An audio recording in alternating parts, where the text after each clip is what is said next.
Bíblias no livro do profeta Amós. Depois de alguns meses meditando no livro de Oséias, agora vamos dar início a uma série de sermões no livro de Amós. É nossa prática seguir texto após texto, né? Então, ano passado nós estudamos todas as epístolas gerais, Tiago, Pedro, João e Judas. E nesse ano estamos estudando os profetas que atuaram no reino do norte, Oséias, Amós e, se Deus permitir, até o fim do ano, Jonas. É interessante a história de um pregador americano que ele pregou a Bíblia inteira, começando de Gênesis a Apocalipse.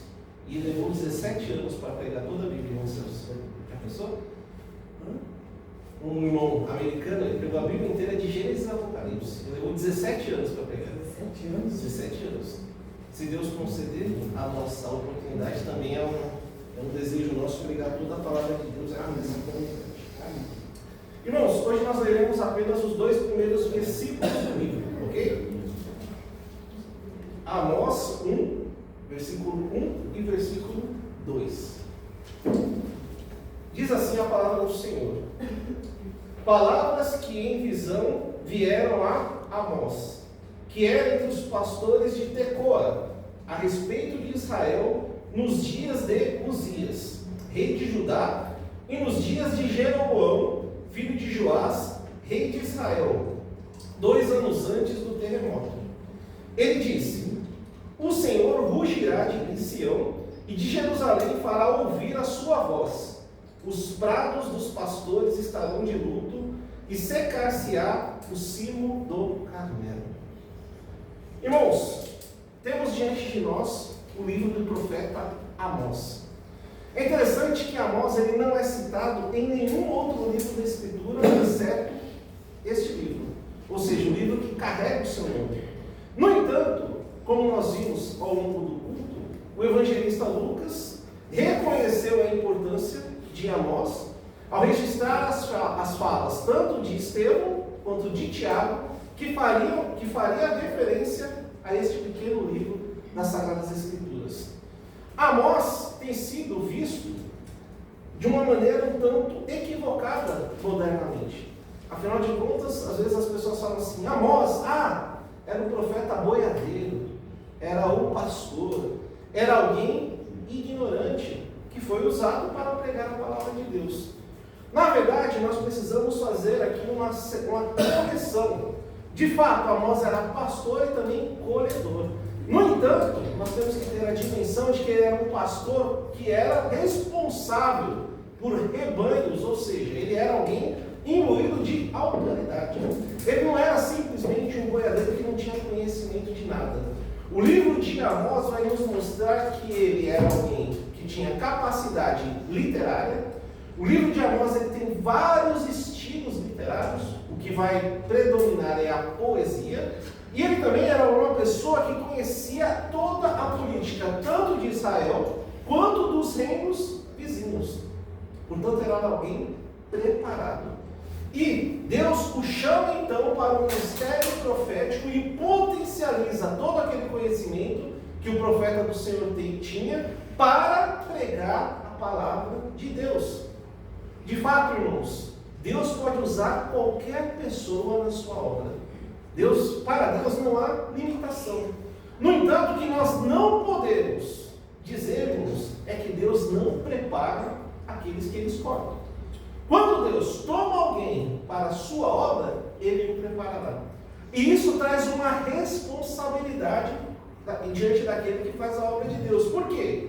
Porque, conforme outro profeta diz, maldito o homem que faz a obra do Senhor relaxadamente. Ou seja, quando nós somos colocados para fazer algo para Deus, nós devemos nos dedicar com todas as nossas forças, de todo o nosso coração, fazer tudo o que for possível para realizar a obra de Deus com excelência. E nós temos diante de nós, então, um profeta que fez exatamente isso.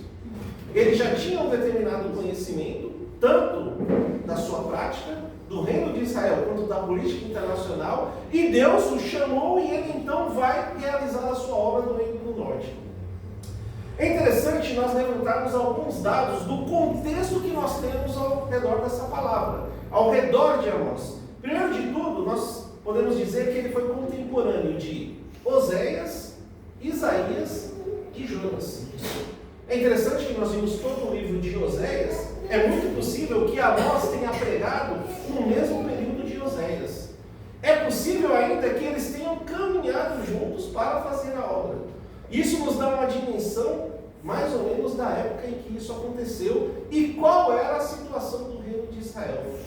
Isaías e Miqueias eram mais jovens na época de Amós.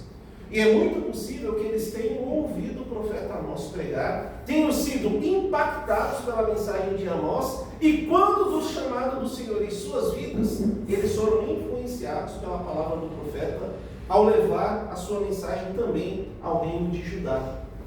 Ou seja, irmãos, tudo integrado. Quando nós vemos a palavra de Deus, nós temos que perceber que é uma história determinada pelo Senhor.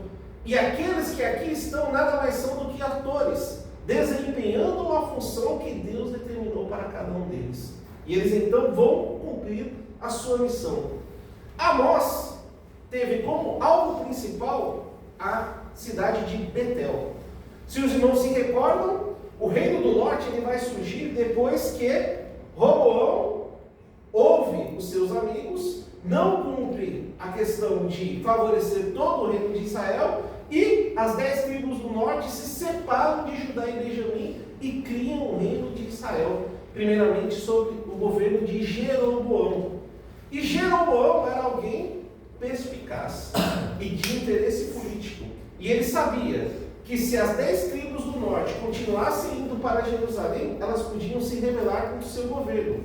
Então ele tem a brilhante ideia. Ao invés de eles terem que ir a Jerusalém adorar no templo, o que eu vou fazer? Eu vou fazer templos aqui nas 10 tribos do norte. E ele faz 2 templos, um em Betel e outro em Dan. Além disso ser um erro, ir contra a vontade do Senhor, que era a adoração em Jerusalém, ele ainda potencializa essa abominação colocando 2 bezerros de ouro, um em Betel, um em Dan, e dizendo que aqueles bezerros tinham tirado Israel do Egito, instituindo a idolatria como religião oficial do Reino do Norte. E nós vemos que ao longo de toda a história do Reino do Norte, houve 19 reis, todos eles ímpios, idólatras, que levaram o reino de Israel para longe do Senhor. E Amós, sendo alguém do Reino do Sul, de Tecoa, de Judá, ele é chamado então para pregar ao Reino do Norte. É como se um paulista fosse chamado para ensinar os cariocas. E se hoje já existe rixa entre cidades, bairros e estados, naquela época não era diferente. Alguém do Reino do Sul pregando do Reino do Norte, com certeza seria visto com maus olhos. Ainda mais, irmãos, alguém que não era um profeta de formação. Amós não pertencia à escola dos profetas. Amós não foi alguém chamado e instituído como profeta de maneira ordinária.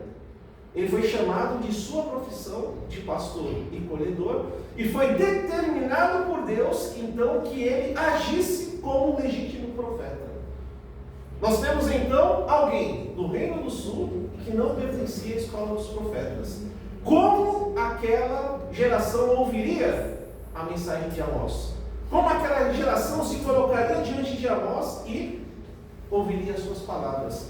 É isso que nós veremos nesta manhã, observando qual o plano de ação profético do Senhor, de Amós e também para a vida da sua igreja.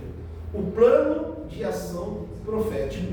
E esse plano de ação profético, irmãos, ele pode ser aplicado a todos os profetas, quando nós fazemos as seguintes perguntas: como, quem, onde, porquê, quando, o que e quanto. Quanto custou uma determinada ação? E nós vamos começar nos perguntando como isso funcionou. Percebam que a primeira parte do versículo 1 diz o seguinte: palavras que em visão. É interessante que Amós vai iniciar o seu registro, irmãos, determinando como aquelas palavras chegaram até ele, em visão. O que isso determina, irmãos? Que aquilo foi uma revelação advinda do Senhor. Nenhum profeta, irmãos, que se coloca diante do povo de Deus para pregar a palavra do Senhor, prega de si mesmo, fala de si mesmo, revela aquilo que está em seu coração. Ele prega palavras que vêm do Senhor. Isso é algo, irmãos, que deve nos desafiar todos os dias. Por quê? Porque basta nós abrirmos qualquer rede social, nós vamos ver ali uma série de homens dizendo que pregam a palavra do Senhor, que têm revelações, alguns deles dizendo até que têm profecias. Qual que é o critério para nós determinarmos se alguém está falando por meio do Senhor? A palavra de Deus, as palavras que vêm do Senhor. Qualquer homem que fala aquilo que não vem de Deus não deve ser aceito, deve ser rejeitado, porque Deus já nos deu a sua palavra, e conforme Amós registra, palavras que ele recebeu em revelação, diretas de Deus, advindas do trono da graça, e portanto cheias de autoridade. Tendo em vista que a revelação vem de Deus, ela deve ser aceita. Não há outra alternativa, quando nós nos colocamos diante da palavra do Senhor, a não ser aceitada. Alguns homens hoje dizem que a palavra de Deus precisa ser atualizada. Por que eles dizem isso? Porque eles não aceitam o que a palavra diz. Alguns outros acreditam em uma parte da Bíblia, mas não acreditam em outra, ou seja, eles selecionam aquilo que eles querem acreditar. Quando na verdade, pela revelação advinda de Deus, ela deve ser aceita plenamente.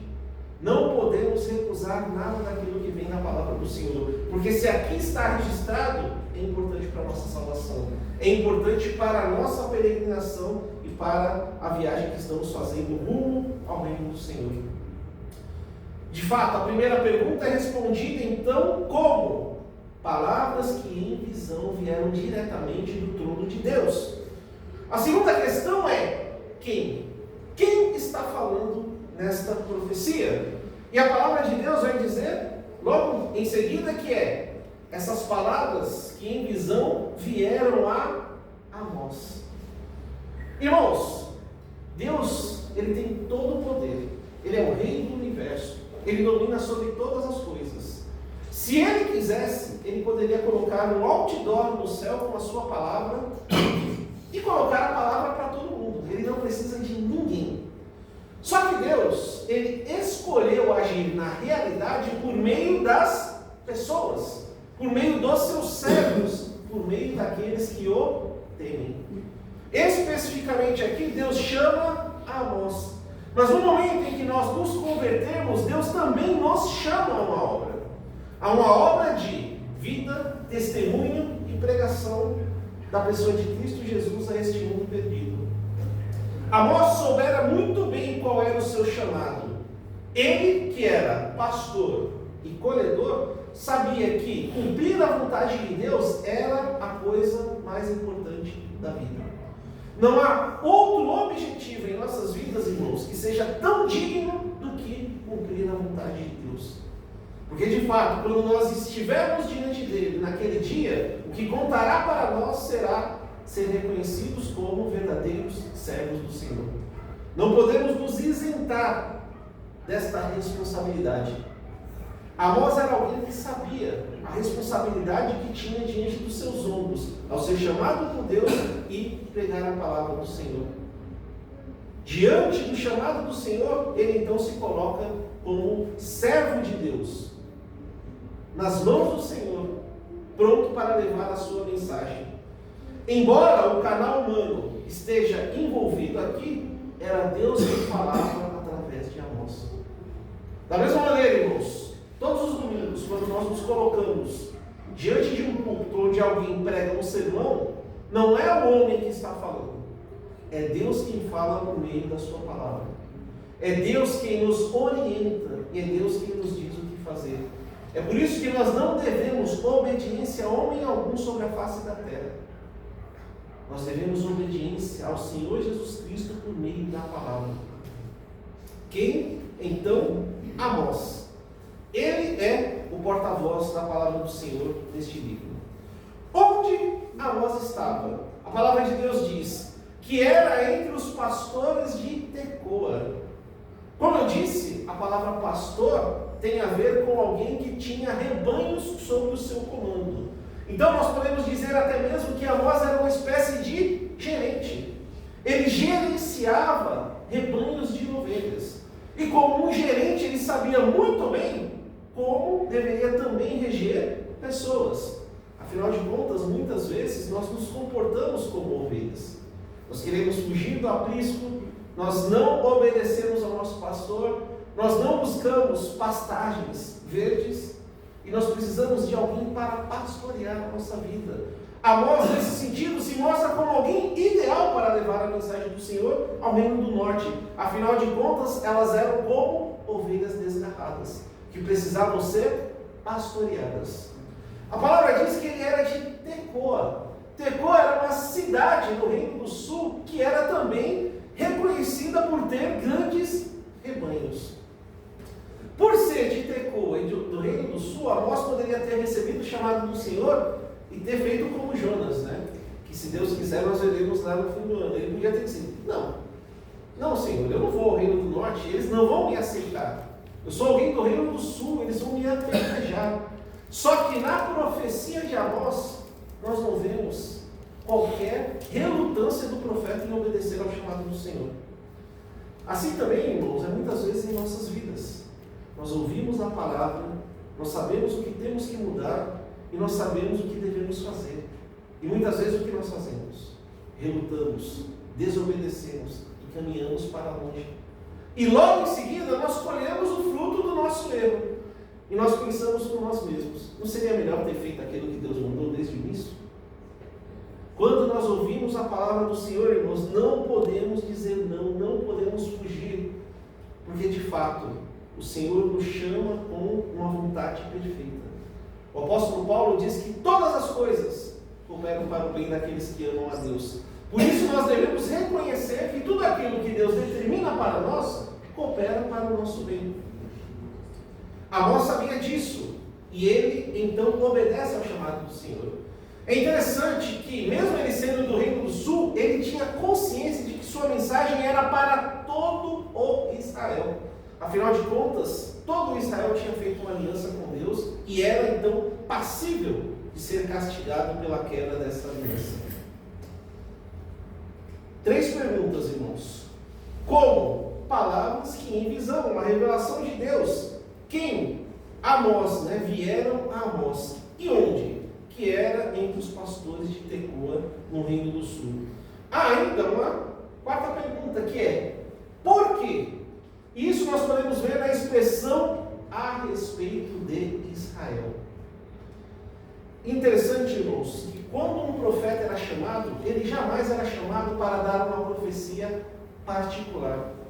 Eu fico abismado hoje, irmãos, quando alguém diz para mim assim: eu me casei com fulano de tal porque alguém lá da igreja me revelou que ele era a pessoa para a minha vida. Eu não aceitei tal emprego porque fulano de tal me revelou que não era para eu aceitar aquele emprego. Eu fiz tal coisa porque alguém me revelou. Irmãos, o profeta do Senhor, ele está interessado com o reino de Deus. Deus revela a sua palavra para o benefício daqueles que são seus. Portanto, algumas coisas nós devemos tomar por nossa própria responsabilidade, porque Deus nos concedeu responsabilidades para nós amadurecermos. Se nós olharmos para a vida do Senhor Jesus, a palavra de Deus diz que ele foi amadurecendo através das escolhas que fez, através das vivências que teve. Assim também é conosco. Deus nos dá responsabilidade para que nós então as efetuemos. No entanto, o profeta do Senhor estava preocupado com Israel, com a história da redenção, com o reino de Deus. Ele sabia que Israel, as 10 tribos do norte, Efraim, aquele reino, tinha se desviado dos caminhos do Senhor. E, portanto, era necessário que ele fosse até lá pregar a palavra de Deus, levá-los ao arrependimento, fazer com que eles percebessem o quão grave é caminhar longe de Deus. Amós sabia disso. E isso vai se revelar em sua palavra quando ele diz que Tanto Israel quanto os reinos em volta de Israel tinham chegado no limite do pecado. E muitas vezes, irmãos, a vida do ser humano era levada de uma forma que ele não reconhece que existe um Deus. Ele peca, erra, blasfema, e como não acontece nada, ele acha que Deus então ou não existe, ou vai perdoá-lo, ou não liga para aquilo. No entanto, Israel agiu dessa maneira, colocando pecado sobre pecado, pecado sobre pecado, pecado sobre pecado. E Deus diz: agora chega. A palavra de Deus diz que Deus é tardio em irar-se. Mas o fato dele ser tardio em irar-se não quer dizer que ele não se ira. E é por isso que sempre, constantemente, nós devemos nos colocar sobre o trono da graça para receber o perdão divino. Nós devemos buscar a mudança de vida, o arrependimento e a transformação para sermos aquilo que Deus nos chamou a ser, semelhantes a Cristo. O pecado é como uma doença, irmãos. Uma doença que nesta terra é incurável. No entanto, por meio da palavra de Deus e da ação do Espírito Santo em nosso coração, nós podemos mudar. Nós podemos caminhar em santidade até aquele dia, onde seremos libertos do pecado e feitos à semelhança do próprio Senhor Jesus Cristo. Amós ainda vai registrar aqui em seu livro quando isso aconteceu. E eu acho interessante que aqueles que dizem que a palavra de Deus é uma série de fábulas, de contos e de folclores inventados, não se atentam às próprias informações que a palavra de Deus nos dá. Olha só o que diz o fim do primeiro versículo. Quando isso aconteceu? Nos dias de Uzias, rei de Judá, e nos dias de Jeroboão, filho de Joás, rei de Israel, 2 anos antes do terremoto. Olha só que interessante, irmãos. Primeiro, ele vai aqui situar a sua pregação no reino de 2 homens. Um do reino do sul e outro do reino do norte. Uzias e Jeroboão. É interessante que nessa época aqui Israel estava gozando de sucesso. Como os inimigos de Israel estavam demais ocupados com as suas guerras, com as suas crises, com as suas coisas próprias, Judá e Israel estavam evoluindo economicamente, militarmente, culturalmente. Só que qual é o grande problema quando essas coisas acontecem, irmãos? Já percebeu como os seres humanos são? Quando a coisa está bem, a nossa tendência é se esquecer de Deus. Quando nós temos dinheiro, reconhecimento, sucesso, amizade, a nossa tendência é que a nossa espiritualidade ela caia. Porque é uma tendência pecaminosa do nosso coração. Com o reino de Israel não foi diferente. Como eles tinham sucesso econômico, militar, cultural, o que eles fizeram? Eles foram se afastando de Deus progressivamente. E esse afastamento do Senhor, ele resultou em injustiça social. Hoje nós vemos, irmãos, uma nação, nós vivemos em uma nação cada vez mais injusta.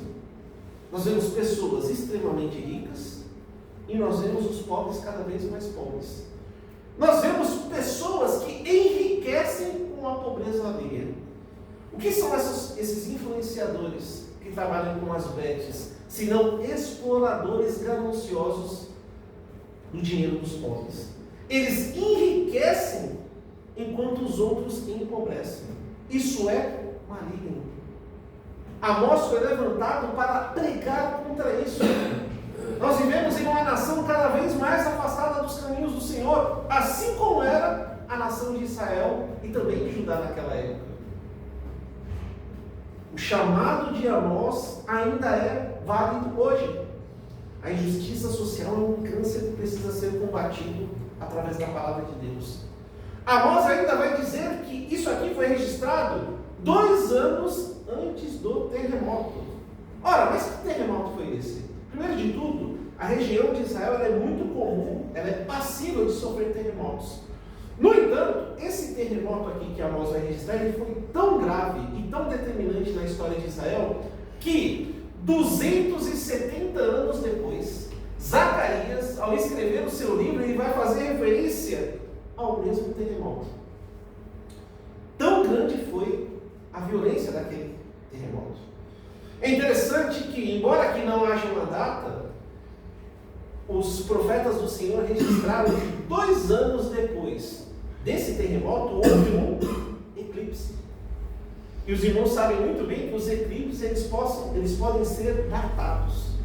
E os estudiosos, ao pesquisarem sobre esse eclipse, eles chegaram à data de 763 a.C. E se o terremoto foi 2 anos antes, então 765 a.C.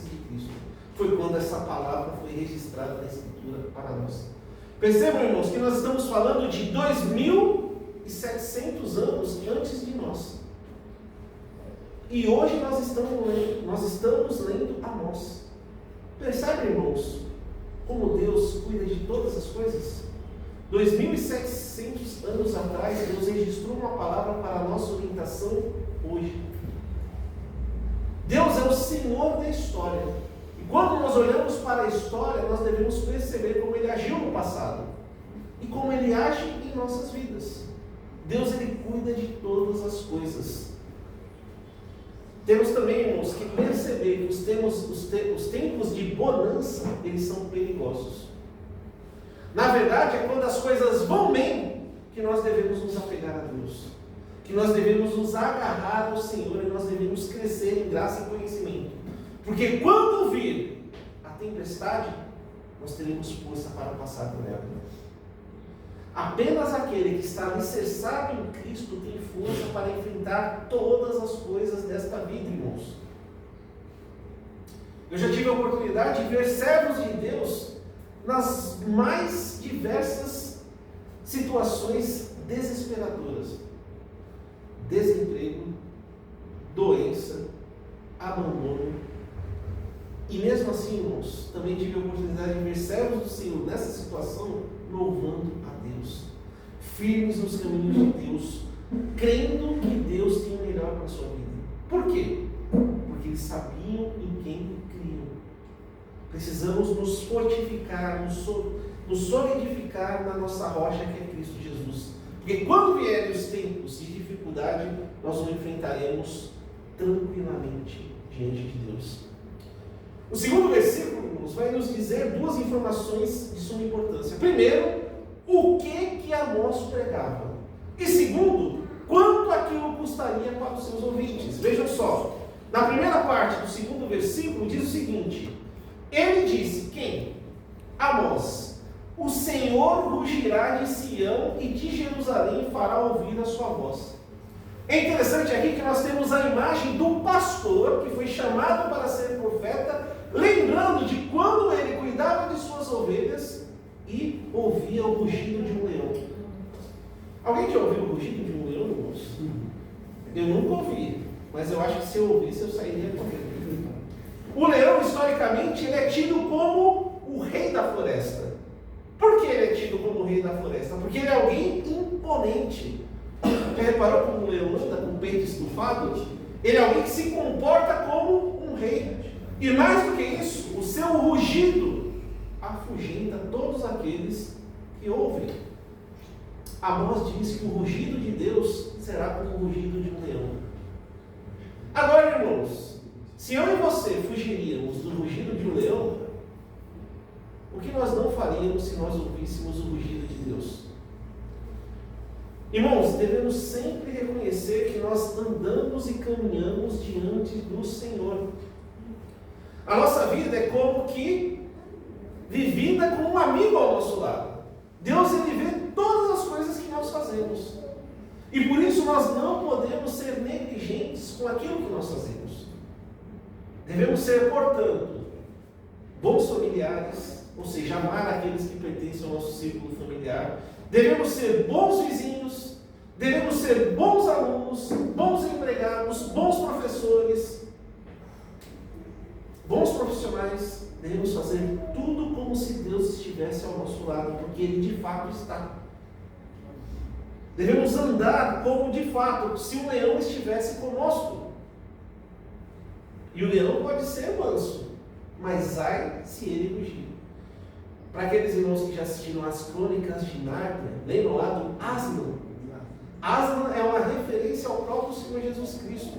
Ele pode ser dócil, mas se ele rugir, que grande temor ele colocará sobre aqueles que o ouvirem. E é interessante que ele diz que o Senhor rugirá de onde? De Sião e de Jerusalém. Por quê? Porque o Senhor, irmãos, ele não abandona o seu povo. A palavra de Deus diz que Deus disciplina quem ele ama. O filho bastardo não recebe disciplina, mas aquele que anda nos caminhos do Senhor, quando erra, Deus vai lá e puxa a orelha. Porque Deus não pode agir de outra maneira. É como os filhos da aliança. A criança não desobedece, você vai lá, puxa a orelha, dá uma bronca nela, disciplina. Com Deus é a mesma coisa. Deus ele não abandona aqueles que são seus. E embora Judá e Israel tivessem sido infiéis ao Senhor, ele não pode ser infiel a si mesmo na sua aliança. Ele chama os seus, ele está ao lado daqueles que ele chamou. E portanto devemos ouvir a sua voz. Deus, de fato, é o rei das nossas vidas. Ele é o Senhor dos senhores e ele domina sobre todas as coisas. Os homens podem agir como se Deus não existisse, mas até mesmo os governantes desta terra são escolhidos pelo Senhor. Estamos a meses de uma eleição nacional, irmãos. E o que acontece geralmente? O povo fica desesperado, né? O que será do nosso futuro? Se fulano ganhar, se Beltrano ganhar. Irmãos, devemos repousar seguros de que sobre o trono da nossa nação estará aquele que Deus já escolheu, para louvor do povo ou para castigo do povo. No entanto, nada foge da vontade do Senhor. Ele é o rei dos reis e é ele que escolhe aquele que vai se assentar sobre qualquer trono. E por isso, irmãos, não há outra alternativa, estando diante desse rei, a não ser temor e tremor. Se o rei se coloca diante de nós, nós vamos agir como diante dele? Com respeito. Ainda que você não concorde com o governante, eu tenho certeza que se ele chegar diante de você, você não vai destratá-lo. Você não vai ser sem educação diante dele, ignorante com ele. Por quê? Porque ele é alguém imbuído de autoridade. Assim é o rei do universo, o Senhor dos senhores. Quando nós nos colocamos diante de Deus, devemos nos colocar com respeito, reconhecendo a majestade do Senhor e sabendo o que Ele pode fazer diante desta terra. Pois bem, irmãos, Amós então se coloca diante de Israel e ele diz o que ele fará, né? Quanto isso custará para os seus ouvidos? Ele diz na segunda parte do segundo versículo: os prados dos pastores estarão de luto, e secar-se-á o cimo do Carmelo. A primeira imagem que ele traz é a imagem do luto. Irmãos, quando a palavra de Deus ela é colocada diante dos homens e acusa os seus pecados, o luto é a única resposta possível. Por quê? Porque o pecado, quando reconhecido, ele traz tristeza ao coração. Ele traz vergonha. Ele mostra o quanto nós somos pecaminosos e nós estamos afastados de Deus. No entanto, irmãos, a tristeza do pecado, ela não pode ser um remorso. Os irmãos se lembram de Judas? Judas, ele foi responsável por trair o nosso Senhor. E ao trair o nosso Senhor e reconhecer o erro que ele tinha cometido, o que ele fez? Sentiu remorso. Ou seja, ele apenas reconheceu que estava errado. Mas o remorso não é arrependimento. O remorso levou Judas a se enforcar e tirar da sua vida. O arrependimento levaria ao quê? Ele correr até Cristo e pedir o seu perdão. O arrependimento, ele nos coloca diante de Deus tristes, mas também esperançosos, de que Deus tem um perdão, de que Deus pode nos dar paz, que Deus pode nos levar seguro para o seu reino. Deus é amor, e o amor de Deus, ele também nos traz perdão. O luto não é algo passível de existir na vida do crente. Eu já disse aqui nessa congregação, irmãos, que nós podemos ficar tristes, nós podemos ficar desanimados, nós podemos ficar abatidos. No entanto, o que nós não podemos é viver tristes, desanimados e abatidos. a riqueza do mundo, que é Jesus Cristo. Já viu aquela expressão, o melhor de Deus ainda está por vir? Nós não devemos aceitar essa expressão, irmãos, porque o melhor de Deus já veio na pessoa de Cristo Jesus. Nós devemos nos agarrar a Ele e tomar como a nossa riqueza. Nós não podemos deixar de tomar posse desse presente, irmãos. Não é tomar posse da bênção, porque a nossa vida muitas vezes vai ser difícil. Só que é tomar posse do presente que é Cristo Jesus em nossas vidas. Olhe para o mundo, irmãos. Você no seu dia a dia. Olhe para as pessoas que vivem sem Deus. Ganância, imoralidade, violência, entre outras coisas abomináveis. Às vezes você vê uma pessoa agir e você pensa assim, como que isso pode acontecer? Nós vivemos em uma época, irmãos, onde a violência praticamente reina em nosso país. As pessoas são mortas por causa de um celular. Nós vivemos uma época, irmãos, onde bebês são assassinados nos ventres de suas próprias mães. Nós vivemos em uma época de guerra, por coisas mesquinhas. De fato, irmãos, no mundo pode e deve haver luto, mas entre o povo de Deus deve haver alegria por reconhecer que Deus está em nossas vidas, que Ele nos libertou desse mundo maligno e que Ele nos levará em segurança para o seu reino. Israel deveria se atentar que isso seria abrangente a todo o reino, nenhuma parte do reino escaparia. Amós faz referência ao cimo do Carmelo, que era a região mais próspera da nação. Amós está dizendo assim, essa região vai ser abatida, portanto todas as demais regiões também serão abatidas, nada sobrará, se vocês não se arrependerem. Quanto custaria para aquele povo, irmãos, receber a profecia de Deus? Tudo. Assim também é com as nossas vidas, irmãos. Quando nós entregamos a nossa vida ao Senhor Jesus Cristo, o que isso nos custa? Tudo. Paul Washer, no pregador do Evangelho, diz o seguinte, que quando nós entregamos a nossa vida para Jesus, nós não podemos pegar apenas um pouquinho de Jesus, uma parte de Jesus, metade de Jesus. É tudo ou nada. Ou eu vivo para Ele, ou eu vivo por mim. Nós devemos reconhecer, irmãos, que a nossa vida, ela é apenas uma peregrinação. Nós estamos nesse mundo caminhando para algo que haverá no porvir. E nós só podemos ter certeza do caminho que nós estamos seguindo se nós estivermos alicerçados em Cristo. Já teve a oportunidade de conversar com alguém, irmãos, que não sabe para onde vai? De perguntar para uma pessoa, se ela morrer, o que vai acontecer depois? Pior ainda, irmãos, é quando você conversa com alguém, você pergunta para ela se ela sabe para onde vai, ela diz que não sabe, e você pergunta, mas você sabe onde você pode encontrar a resposta para isso? Sim, em Jesus. Então, por que você não se agarra a Ele? Por que você não entrega a sua vida a Ele?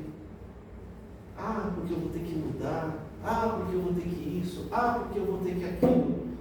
Irmão, será que alguma coisa nessa vida vale tanto quanto a paz de espírito diante de Deus? Será que alguma